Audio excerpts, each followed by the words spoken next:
Καλώς ήρθατε σε ακόμη ένα βίντεο δικό μου και του Κρήτη κατ' επέκταση. Σας ευχαριστώ πάρα πολύ που είστε εδώ. Χαίρομαι πολύ που βλέπω ότι η θεματική μας σας ενδιαφέρει και με ρωτάτε και θέλετε και άλλα βίντεο πάνω σε διάφορες θεματικές και τεχνικές. Ο στόχος μου είναι να βγάλουμε βίντεο πάνω σε οτιδήποτε μπορούμε, δηλαδή σε οτιδήποτε έχω μελετήσει εγώ και έχω εξασκηθεί και φυσικά σε όλα αυτά που μου στέλνετε. Σημειώνονται όλα ανεξαιρέτως. Και γι' αυτό σήμερα διάλεξα να μιλήσουμε για τη σταυροβελονιά, να κάνουμε μια εισαγωγή βασικά, γιατί θεωρώ πως δεν μπορεί να καλυφθεί το κεφάλαιο της σταυροβελονιάς μέσα σε ένα βίντεο. Σίγουρα θα χρειαστεί να επανέλθουμε, ίσως κάτι να ξεχάσω ή να προκύψει και κάτι άλλο που να θέλω να σας πω. Οπότε θα υπάρξουν και μελλοντικά βίντεο που θα αναφερόμαστε, αν όχι δηλαδή μεμονωμένα θεματικά, τουλάχιστον αναφερόμαστε σε κάποια κομμάτια. Με αφορμή λοιπόν αυτό εδώ το κόσμημα που τυχαίνει να ξανακεντάω αυτές τις μέρες, είπα να το πιάσουμε από εδώ και να συζητήσουμε το πώς μπορούμε να ξεκινήσουμε κεντώντας με σταυροβελονιά, τι πρέπει να προσέξουμε, ποια είναι η σχέση της μπροστινής με την πίσω όψη, ποια είναι η σχέση της σταυροβελονιάς σαν τεχνική με το χρόνο που κυλάει και κυλάει, και η σταυροβελονιά ποτέ δεν τελειώνει και μας παίρνει μήνες ολόκληρους. Να σας δείξω κάποια κολπάκια, να δούμε τη σημασία της πολυχρωμίας στη σταυροβελονιά, όπως επίσης και τη σημασία που έχει η κλωστή, δηλαδή το πόσους κλόνους και το πόσο μακριά είναι η κλωστή που χρησιμοποιούμε. Λοιπόν, έλεγα να ξεκινήσω να σας δείξω εδώ, αλλά τώρα βλέπω ότι είναι πάρα πολύ μικρό και η εταμίνα είναι πολύ ψηλή, οπότε δεν ξέρω αν θα βοηθήσει τόσο πολύ. Αν θα το διακρίνετε δηλαδή, οπότε μάλλον θα το δούμε αυτό στη συνέχεια.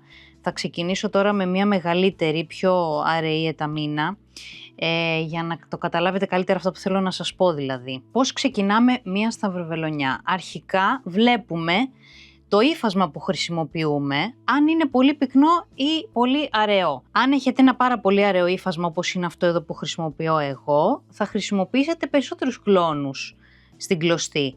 Αν έχετε μια πάρα πολύ ψηλή εταμίνα όπως αυτή, θα χρησιμοποιήσετε λιγότερους. Δηλαδή, εδώ για παράδειγμα, αυτή η εταμίνα δουλεύετε με ένα κλόνο, δηλαδή παίρνετε το εξάκλονο το μουλινέ και από τους 6 που έχει μέσα η κλωστή, παίρνετε τον έναν από τους 6 για να κεντήσετε πάνω σε αυτό. Αυτό είναι το νούμερο 100 το ύφασμα.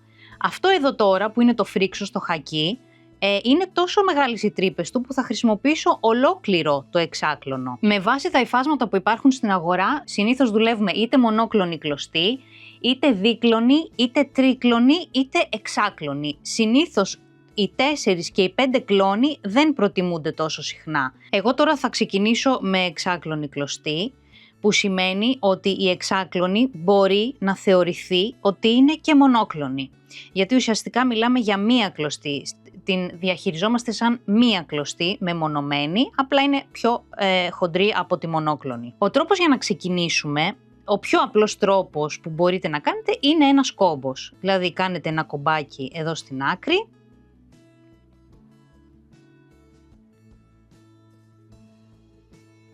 και ξεκινάτε κανονικά από πίσω προς τα εμπρός και σταυρώνετε.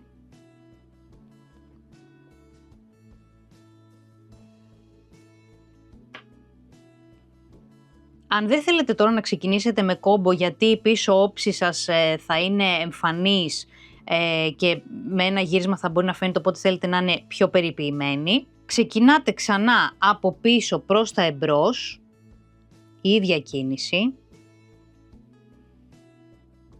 Κρατάτε με το δάχτυλό σας το άλλο λίγο περιθώριο στην κλωστή, εδώ. Βουτάτε τη βελόνα ξανά στο ίδιο σημείο από όπου βγήκε.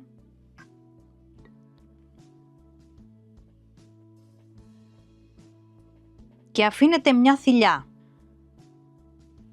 Περνάτε από πίσω προς τα εμπρός στη διαγώνια τρύπα, εκεί δηλαδή που θα γίνει η μισή σταυροβελονιά, η διαγώνιος, και βάζετε την κλωστή μέσα από τη θηλιά. Και τραβάτε. Από πίσω συνεχίζετε να πατάτε με το δάχτυλό σας την αρχική μονή κλωστή. Τραβάτε μέχρι εδώ. Τώρα θα βουτήξετε τη βελόνα ακριβώς εδώ από όπου ξεκινήσατε και θα τεντώσετε. Μέχρι να γυρίσει η θηλιά στην πίσω μεριά και να μην φαίνεται. Και έπιασε. Έχει ασφαλίσει. Ουσιαστικά στην μπροστινή μεριά θα πρέπει να βλέπουμε μόνο μία γραμμή όσο το πάχος της κλωστής μας. Και εδώ που είστε, απλά σταυρώνετε δίπλα.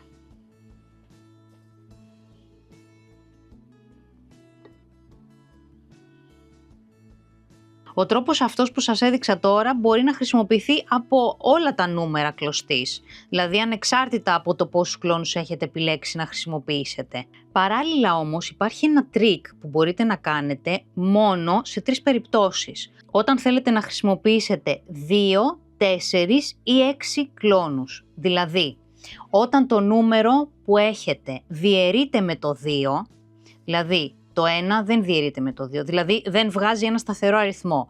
Το 2 διαιρείται με το 2 και βγάζει 1. Το 4 διαιρείται με το 2 και βγάζει 2. Το 6 αντίστοιχα βγάζει το 3. Αν θέλετε δηλαδή να χρησιμοποιήσετε 2 κλόνους, το 2 διαιρείται με το 2, το αποτέλεσμα του είναι το 1. Αυτό σημαίνει ότι με τον ένα κλόνο, παίρνοντας ένα μόνο κλόνο, μπορείτε εσείς να δείξετε ότι έχετε κεντήσει με 2. Αυτό γίνεται με τον εξής τρόπο. Παίρνετε τον ένα κλόνο και τον διπλώνετε στη μέση. Εδώ. Πιάνετε τις άκρες του και τεντώνετε. Τώρα έχετε ένα κλόνο διπλωμένο στη μέση. Άρα σαν αποτέλεσμα έχετε 2. Θα βάλετε τη βελόνα να περάσει και από τους 2 μαζί. Δηλαδή και από τις 2 κλωστές μαζί. Εδώ. Θα αφήσετε πάλι ένα μικρό περιθώριο στην άκρη. Θα πάτε στο ύφασμα και θα ξεκινήσετε κανονικά από πίσω προς τα εμπρός, περνώντας την κλωστή και κρατώντας ξανά με το δάχτυλό σας την άκρη της. Όπου εδώ θα δείτε ότι από μόνη της έχει σχηματιστεί μια θηλιά. Θα περάσετε τώρα τη βελόνα, όχι στο σημείο που ξεκινήσατε όπως κάναμε πριν, αλλά ακριβώς απέναντι. Εδώ, και θα πάτε από πίσω και θα περάσετε τη βελόνα μέσα από τη θηλιά που σχηματίζει η ίδια η κλωστή. Θα τεντώσετε και έχει ασφαλιστεί η κλωστή, γιατί κάναμε μία θηλιά. Θα περάσετε ξανά από πίσω προς τα εμπρός την κλωστή για να σταυρώσετε. Έτοιμο. Και αυτό είναι ένα τρίκ στην περίπτωση που δεν σας φτάνει η κλωστή, δηλαδή δεν έχετε πολύ περιθώριο.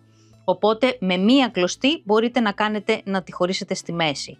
Αντίστοιχα, με 2 κλωστές μπορείτε να σχηματίσετε 4 και με 3 μπορείτε να σχηματίσετε 6. Περνώντας τώρα στο κομμάτι της τεχνικής καθαρά, το πώς γίνεται, πώς δηλαδή δημιουργούμε τη σταυροβελονιά.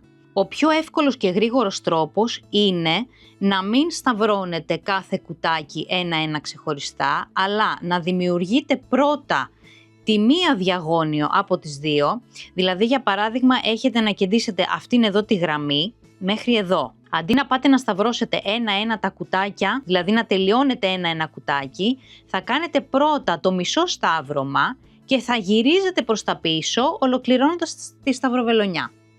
Και θα το δούμε τώρα στην πράξη. Είμαι εδώ, έχω κάνει το μισό σταύρωμα, θα πάω προς τα κάτω και αντί να κλείσω εδώ, θα πάω δίπλα και θα σταυρώσω το επόμενο κουτάκι. Εδώ. Και συνεχίζω με τον ίδιο τρόπο.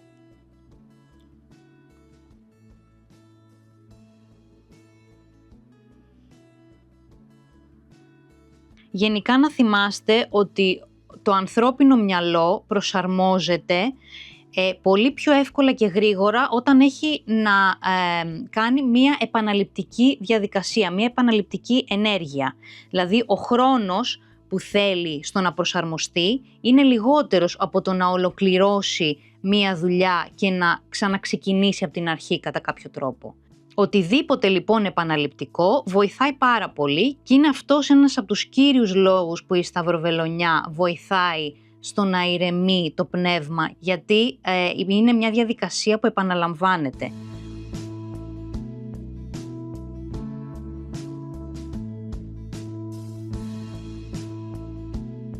Ωραία, ας πούμε ότι έχουμε φτάσει μέχρι εδώ και τώρα θα σταυρώσουμε προς τα πίσω. Πάμε τη βελόνα από κάτω και γυρνάμε απλά προς τα πίσω, ακολουθώντας το ίδιο πράγμα. Διαγώνια δηλαδή. Το να τελειώσετε ένα κουτάκι για να πάτε στο επόμενο, συνήθως λειτουργεί στις περιπτώσεις που έχουμε μεμονωμένες βελονιές σε κάποια σημεία. Δηλαδή αν έχουμε ένα σχέδιο, για παράδειγμα έχουμε μέσα στη σύνθεσή μας έναν ουρανό που έχει σκόρπια κάποια αστεράκια και θέλουμε να τα κεντήσουμε με σταυροβελονιά, επειδή συνήθως το αστέρι δεν έχει τόσο μεγάλες γραμμές, είναι ένα εδώ, ένα εκεί, ένα παραπέρα, τότε μας επιτρέπεται να σταυρώνουμε ολόκληρο το κουτάκι και να συνεχίζουμε. Ωραία, τελειώσαμε. Γυρνώντας από πίσω θα δείτε ότι ενώ μπροστά το σχήμα μας αποτελείται από χ, πίσω αποτελείται από απλές ίσχυες γραμμές. Και αυτό είναι το καλύτερο αποτέλεσμα που μπορείτε να έχετε, ειδικά αν θέλετε να έχετε μια πολύ καθαρή πίσω όψη. Να θυμάστε ότι μια σωστή σταυροβελονιά αποτελείται από σωστά σταυρώματα, εννοώντας ότι η φορά που ακολουθείτε στο σταύρωμα θα πρέπει να είναι συνεχόμενη και ίδια. Για παράδειγμα, εγώ ξεκινάω από την αριστερή κάτω τρύπα και πηγαίνω στην πάνω δεξιά και συνεχίζω από κάτω προς την πάνω αριστερή. Άρα στο επόμενο σταύρωμα που θα κάνω θα πρέπει να ακολουθήσω την ίδια κίνηση. Δηλαδή να ξεκινήσω πάλι από την αριστερή κάτω τρύπα, πηγαίνοντας προς την πάνω δεξιά και ξανά κάτω δεξιά και πάνω αριστερά. Αν μπερδευτώ και κάνω αυτή τη γραμμή πρώτα και μετά κάνω την άλλη, ενώ σε όλο μου το κέντημα έχω ακολουθήσει ανάποδη πορεία, να είστε σίγουροι ότι αυτό στο τελικό αποτέλεσμα θα φανεί. Και θα σας δείξω ένα παράδειγμα για να το καταλάβετε καλύτερα. Λοιπόν, αυτό είναι ένα μαξιλάρι που είχα φτιάξει εγώ, ήταν το πρώτο μου κέντημα που έκανα σταυροβελονιά. Αν δείτε εδώ, θα στήσω λίγο την κάμερα για να σας δείξω καλύτερα. Είμαστε στο παπούτσι, ωραία. Έχω κάνει ανάποδα σταυρώματα, δηλαδή εδώ, ας πούμε σε αυτήν εδώ τη γραμμή, έχω ένα έτσι, δηλαδή ένα από αριστερά προς τα δεξιά και ένα αντίθετα. Οι γραμμές μου δεν είναι συνεχόμενες, δηλαδή η φορά που έχω ακολουθήσει δεν είναι συνεχόμενη, μία σταυρώνω δεξιά, μία σταυρώνω αριστερά. Και αυτό φαίνεται στο τελικό αποτέλεσμα, δηλαδή από μακριά μπορείτε εσείς να μην καταλαβαίνετε κάτι, αλλά αν πάτε πολύ κοντά, θα δείτε τις διαφορές. Γιατί όταν πέφτει πάνω το φως στη σταυροβελονιά δεν φαίνεται ομοιόμορφη. Δηλαδή ακόμα και εδώ στο πρόσωπο κάνει κάποια φωτεινά και κάποια σκούρα σημεία. Γι' αυτόν ακριβώς το λόγο. Βλέπετε εδώ μία κλωστή μόνη της. Εδώ η κλωστή έχει άλλη φορά. Εδώ έχει άλλη φορά. Αυτό είναι δηλαδή για μένα, αυτό θα σας έλεγα ότι είναι το πιο σημαντικό κομμάτι της σταυροβελονιάς, να σταυρώνετε με την ίδια φορά. Ένας τρόπος λοιπόν για να αποφεύγουμε αυτό το λάθος είναι αυτό που σας είπα πριν, δηλαδή να κεντάμε γραμμή-γραμμή μία φορά και να επανερχόμαστε προς την αντίθετη κατεύθυνση. Αν ακολουθούμε αυτή την τεχνική, σίγουρα δεν θα κάνουμε λάθη και θα έχουμε ομοιόμορφο σταύρωμα σε όλο το κέντημα. Κάτι άλλο που είναι σημαντικό επίσης στη σταυροβελονιά και θα συναντήσετε σίγουρα, θα σας γεννηθεί αυτή η απορία, είναι ανάλογα με το ύφασμα που χρησιμοποιούμε, πόσους κλόνους θα πρέπει να βάλουμε στη βελόνα μέσα. Πάνω σε αυτό να σκέφτεστε πώς θέλετε να είναι το τελικό σας αποτέλεσμα. Δηλαδή, αυτή η εταμίνα εδώ που χρησιμοποιώ είναι αρκετά αραιή, δηλαδή το κάθε της κουτάκι είναι αρκετά μεγάλο. Η συγκεκριμένη εταμίνα που χρησιμοποιώ έχει 42 βελονιές στα 10 εκατοστά, που σημαίνει ότι κάθε τετραγωνάκι της είναι κάτι παραπάνω από 2 χιλιοστά, περίπου 2,5 χιλιοστά. Και πάνω σε αυτό το ύφασμα έχω κεντήσει σε αυτό εδώ το σημείο εξάκλωνο μουλινέ και σε αυτό εδώ δίκλωνο. Σε αυτό εδώ το σημείο τα σταυρώματά μου είναι πολύ πιο ευδιάκριτα. Άρα η σταυροβελονιά μου είναι πιο αραιή, εφόσον μπορούμε στα ενδιάμεσα να δούμε το ύφασμα από κάτω, είναι πιο αραιή η σταυροβελονιά. Εδώ είναι πάρα πολύ πυκνή. Αν δηλαδή συνεχίσω,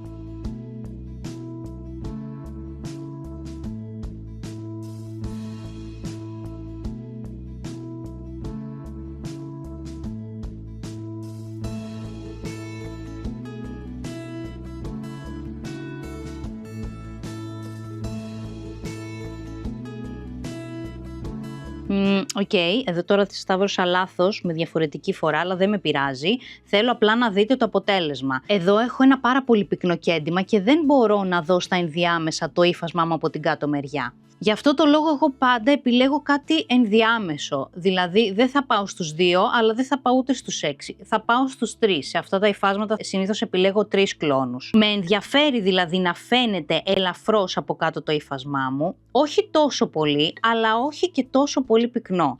Τώρα, αν εσάς σας αρέσει να είναι πάρα πολύ πυκνό, βάζετε και 6 κλόνους. Δεν είναι τίποτα απαγορευτικό. Είναι καθαρά το τι αρέσει σε εσάς οπτικά. Περνώντας τώρα στο πιο πολύ συζητημένο κομμάτι της τεχνικής της σταυροβελονιάς, που είναι φυσικά η πίσω όψη.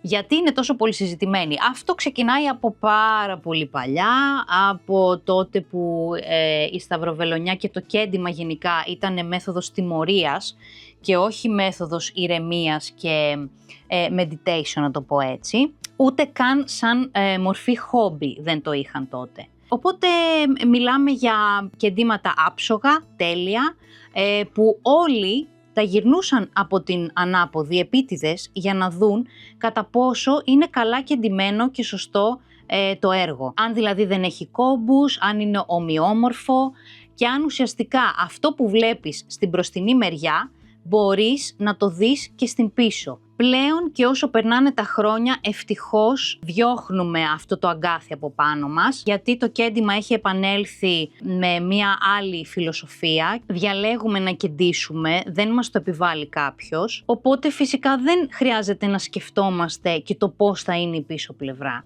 Γιατί στόχος είναι η ηρεμία και όχι το άγχος και το στρες για το πώς θα δείξει η πίσω πλευρά. Επίσης, το έργο που θέλουμε να φτιάξουμε παίζει ρόλο. Αν θέλουμε να κεντήσουμε ένα τελάρο το οποίο θα κλείσουμε στην πίσω μεριά, οπότε δεν θα φαίνεται καν. Αν θέλουμε να κεντήσουμε ένα μαξιλάρι το οποίο θα επενδυθεί και αυτό στην πίσω πλευρά, επίσης δεν μας ενδιαφέρει. Στη μόνη περίπτωση που θα έλεγα ότι ίσως να πρέπει να προσέξουμε λίγο παραπάνω είναι σε κάτι διακοσμητικό το οποίο θα βάλουμε στο σπίτι μας και η πίσω μεριά θα μπορεί να είναι ορατή. Για παράδειγμα ένα τραπεζοκαρέ ή ένα σεμέν το οποίο θα στρωθεί πάνω στο τραπέζι του σαλονιού ή στο τραπεζάκι και συνήθως σε αυτή την περίπτωση πολλές γυναίκες δεν βάζουν κάποια επένδυση από κάτω, τότε ναι, ίσως να χρειάζεται να προσέξουμε λίγο παραπάνω για να είναι στρωμένη από την πίσω πλευρά η σταυροβελονιά μας. Σε οποιαδήποτε άλλη περίπτωση θα έλεγα ότι δεν μας ενδιαφέρει ή δεν θα έπρεπε να μας ενδιαφέρει, και ο στόχος μας να είναι άλλος, να είναι το κέντημα σαν κέντημα καθαρά και τίποτα άλλο. Στην περίπτωση που δεν έχετε μεγάλη εμπειρία στη σταυροβελονιά ή δεν κεντάτε πολλά χρόνια, αν επιχειρήσετε να προσέξετε πάρα πολύ την πίσω μεριά, να γνωρίζετε από πριν ότι ο χρόνος που θα αφιερώσετε θα είναι διπλάσιος, ίσως και τριπλάσιος από αυτόν που θα αφιερώνατε αν το κύριο μέλημά σας ήταν καθαρά η μπροστινή πλευρά. Και πάνω σε αυτό θα σας δείξω αυτό εδώ που έχω φτιάξει εγώ. Αυτό θα είναι ένα στεφάνι. Αυτό το κομμάτι εδώ είναι το 1/4 του στεφανιού, οπότε φανταστείτε ότι έχω άλλες 3 φορές αυτό να κεντήσω. Έχω χρησιμοποιήσει την εταμίνα Μικίνε, είναι η πιο λεπτή που έχω μέσα στο εργαστήριο, τώρα βέβαια έχει εξαντληθεί. Και αυτήν έχω χρησιμοποιήσει και σε πολλά κοσμήματα. Και δείτε λίγο την πίσω πλευρά. Έχω επιλέξει ότι, έχω πει από την αρχή μάλλον, ότι αυτό εδώ όταν θα τελειώσει δεν θα κλείσω την πίσω όψη. Γι' αυτό έχω δώσει πάρα πολύ μεγάλη προσοχή στο πώς θα δείχνει η πίσω πλευρά, όχι για κάποιον άλλο λόγο, καθαρά για μένα και καθαρά για δική μου εξάσκηση. Δεν με ενδιαφέρει αν θα γυρίσει κάποιος να το δει. Θέλω να έχω τουλάχιστον εγώ ένα έργο στην κατοχή μου, το οποίο να είναι όσο μπορώ ομοιόμορφο το αποτέλεσμα στην πίσω πλευρά. Και γι' αυτό το λόγο μου έχει πάρει πάρα πολύ χρόνο, το έχω αφήσει στη μέση γιατί, καλά, έχει και πάρα πολλά χρώματα, οπότε όσο περισσότερο χρώμα έχει στα σταυροβελονιά σας, τόσο πιο χρονοβόρο θα είναι και όλο το κέντημα και θα σας πάρει ακόμα περισσότερο καιρό, γιατί είναι μετρητό, δηλαδή μετράς κουτάκι, πόσο είναι το κάθε χρώμα. Κατά τα άλλα, όλα τα υπόλοιπα σχέδια που επιλέγω να κάνω με σταυροβελονιά συνήθως είναι τελάρα και τα επενδύω στην πίσω όψη, οπότε δεν με ενδιαφέρει το πώς θα είναι η πίσω μεριά. Και ένα παράδειγμα είναι αυτό εδώ το κέντημα που σας έδειξα και στην αρχή, το οποίο θα γίνει κόσμημα και δείτε την πίσω πλευρά. Καμία σχέση. Εδώ δεν την έχω προσέξει καθόλου, γιατί είναι κάτι το οποίο θέλω να κάνω γρήγορα και θα κλειστεί κιόλας, δηλαδή εδώ δεν θα το δει κανένας. Πάμε τώρα να δούμε πώς θα σταματήσουμε την κλωστή μας, πώς θα τη δέσουμε ουσιαστικά όταν έχουμε τελειώσει το κέντημά μας. Ας πούμε ότι είμαστε σε αυτό εδώ το σημείο. Ο ένας τρόπος, όπως είπαμε και στην αρχή, είναι να κάνουμε ένα κομπάκι μικρό και να το σταματήσουμε εδώ. Ο άλλος τρόπος είναι και αυτός που χρησιμοποιώ και εγώ αρκετές φορές, ανεξάρτητα αν φαίνεται η πίσω όψη ή όχι, είναι να περνάμε τη βελόνα μέσα από το κέντημα, δηλαδή μέσα από τις κεντημένες βελονιές που ήδη έχουμε πάνω στο ύφασμα. Όπως εδώ για παράδειγμα που φέρνω τη βελόνα μέσα και τραβάω. Έτσι ώστε να τη σταθεροποιήσουμε και να μην υπάρχει περίπτωση να ξεφτύσει ή να φύγει και να μας διαλύσει όλο το κέντημα. Και δεν μένω μόνο στην μία περασιά, την ξαναπερνάω ή κάθετα είτε οριζόντια με οποιοδήποτε τρόπο. Δηλαδή τώρα άμα θέλω να πάω κάθετα θα πάω εγκάρσια μέσα στη βελονιά μου και θα τη δέσω. Και μπορεί να το ξανακάνω. Μέχρι να νιώσω εγώ ότι είναι ασφαλής η κλωστή μου. Σταματάω κάπου εδώ και κόβω. Αυτός είναι και ο πιο συνηθισμένος τρόπος για να κλείνουμε το κέντημά μας. Πάνω σε αυτό το κομμάτι του δεσίματος ουσιαστικά του κεντήματος να έχετε στο μυαλό σας γενικά ότι όσο πιο μακριά είναι η κλωστή που χρησιμοποιείτε, τόσο λιγότερα δεσίματα θα έχετε, με αποτέλεσμα να γλιτώνετε και χρόνο. Ειδικά όταν έχουμε να κάνουμε με πολλά χρώματα. Έχουμε κεντήσει αυτή τη γραμμή με τον μπορντό. Θέλουμε από κάτω να κάνουμε ένα κίτρινο και πρέπει να δέσουμε. Φανταστείτε για κάθε χρώμα να σταματάμε και να δένουμε. Είναι αρκετό χάσιμο χρόνου, οπότε στην περίπτωση που έχετε μονοχρωμία θα σας πρότεινα να μεγαλώνετε το μήκος της κλωστής σας. Με προσοχή πάντα για να μην σας μπερδέψει κάπου ή να σχηματίσει από μόνη της κάποιους κόμπους και σας καθυστερήσει. Κάπου εδώ λέω να το κλείσουμε αυτό το βίντεο γιατί νομίζω ότι είπα πάρα πολλά και μπορεί ήδη να έχετε κουραστεί. Ελπίζω να ήταν κατανοητά αυτά που είπα. Αν έχετε μπερδευτεί οπουδήποτε, γράψτε μου μήνυμα από κάτω για να σας απαντήσω ή βρείτε με και στα social για να μιλήσουμε και εκεί. Σίγουρα θα επανέλθω με τη σταυροβελονιά. Είναι ένα θέμα το οποίο είναι πολύ σημαντικό πάνω για το κέντημα γενικότερα. Είναι μια τεχνική που έχει πάρα πολλά παρακλάδια και παράλληλα είναι μια τεχνική που κεντάς, λες δεν θα τελειώσει ποτέ και ξαφνικά το κοιτάς από μακριά, έχει τελειώσει και το αποτέλεσμά της είναι μαγικό. Είναι από τις αγαπημένες μου τεχνικές φυσικά, είναι διαχρονική, θα είναι για πάντα. Γράψτε μου και εσάς αν σας αρέσει, αν την προτιμάτε, αν έχετε κεντήσει ποτέ με σταυροβελονιά ή αν θέλετε να ξεκινήσετε. Και φυσικά θα χαρώ να δω και δικά σας έργα, να μου στείλετε δηλαδή φωτογραφίες με οτιδήποτε έχετε φτιάξει. Σας ευχαριστώ πάρα πολύ για ακόμα μια φορά που παρακολουθήσατε και θα τα πούμε στο επόμενο βίντεο. Γεια σας!